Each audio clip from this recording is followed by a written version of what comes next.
Imagine growing up as a member of a royal family. What does that look like to you? Is it being carried around, dripping in gold and gemstones? Is it only eating at the finest restaurants? Perhaps it's being surrounded by beautiful people in beautiful places. While I wasn't born into a royal family, I've spent quite a bit of time with members of royal families. Oh, the stories I could tell.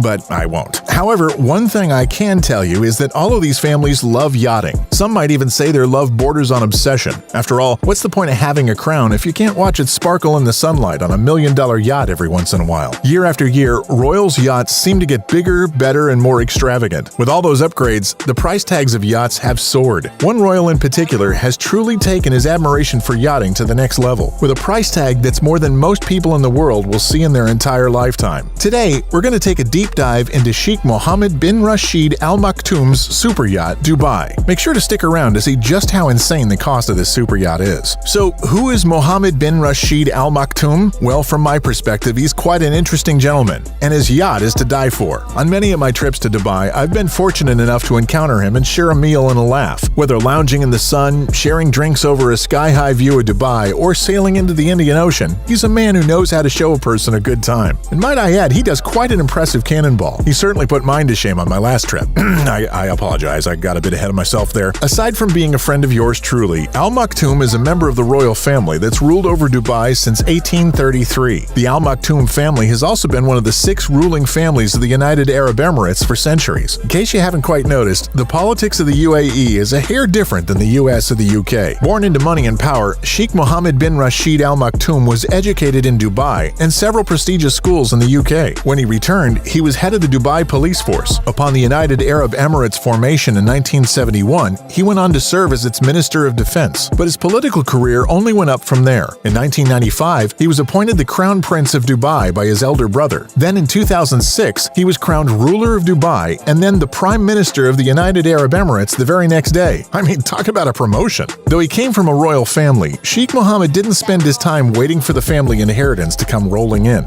During his time as the Minister of Defense, he launched or oversaw the creation of Emirate Airlines, Dubai Port Worlds, Dubai Internet City, Palm Islands, and the Burj Khalifa, the tallest building on Earth. All of these and more have led to his net worth of an estimated $5 billion.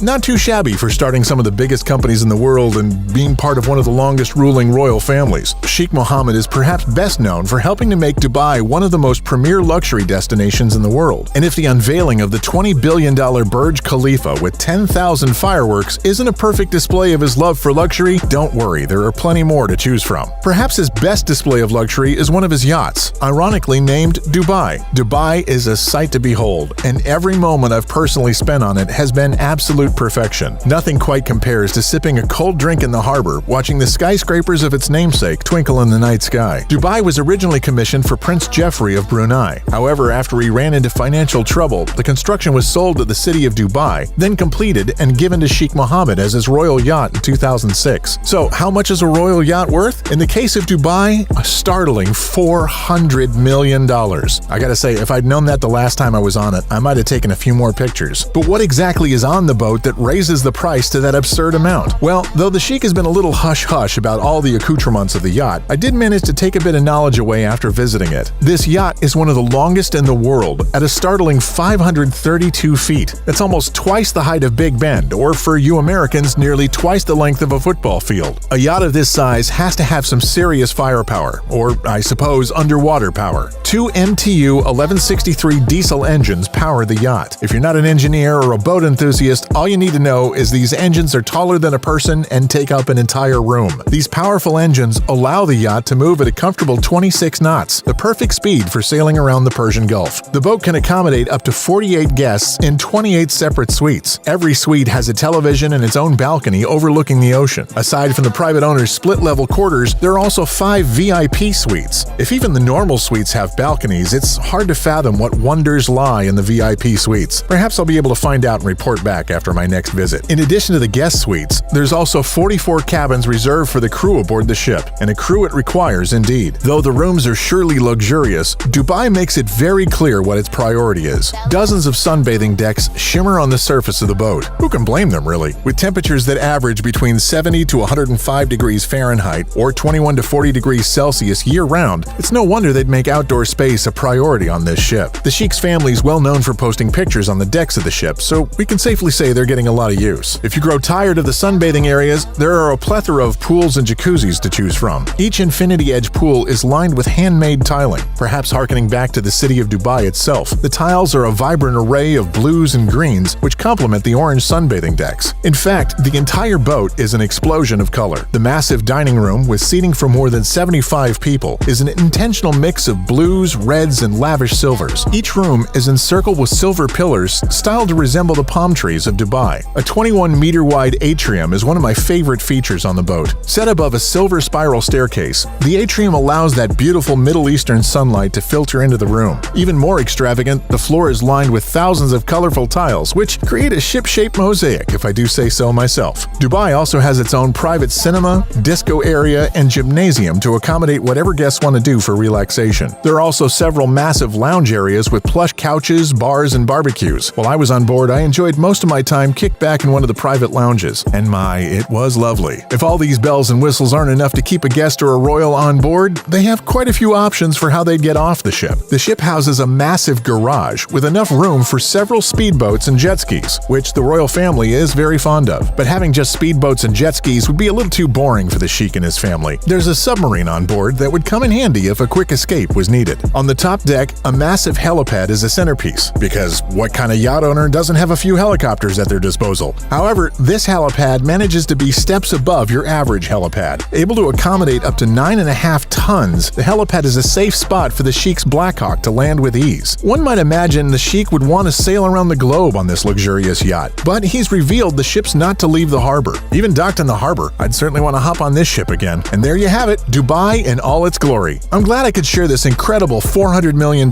yacht with you. It's certainly got me itching to make a call to His Royal Highness for a weekend away. What do you think of Dubai? If it was your super yacht, what would you add to it? If you'd like more videos on this, please feel free to like and subscribe. I've linked more of my videos on other super yachts here, and if you've got an eye for luxury, you'll certainly want to click them. Thanks for watching.